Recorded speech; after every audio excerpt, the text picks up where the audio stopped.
Elisa, esposa y madre atribulada en la soledad, luego de la tremenda tragedia, llora su dolor.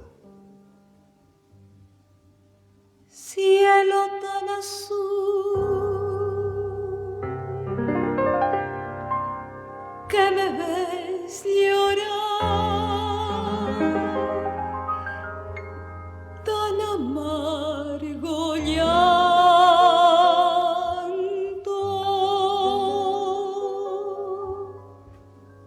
quisiera morir para descansar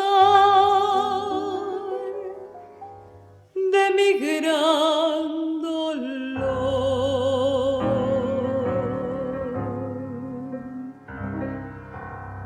Cielo tropical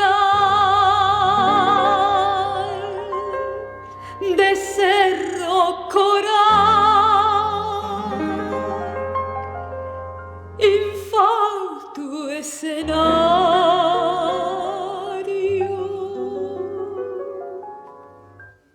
donde yo perdí en trágico fin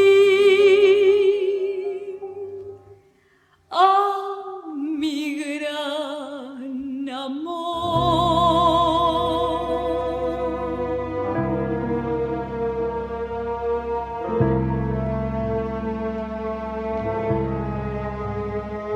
Si ya todo lo perdí, qué dolor profundo.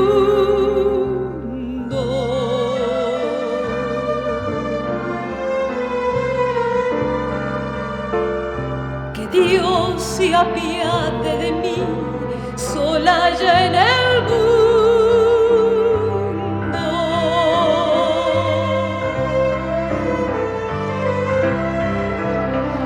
Amor como nuestro amor, el cielo jamás volverá a ver.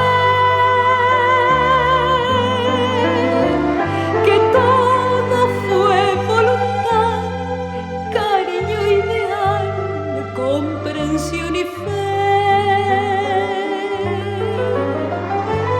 Nuevamente partí, ese es mi destino.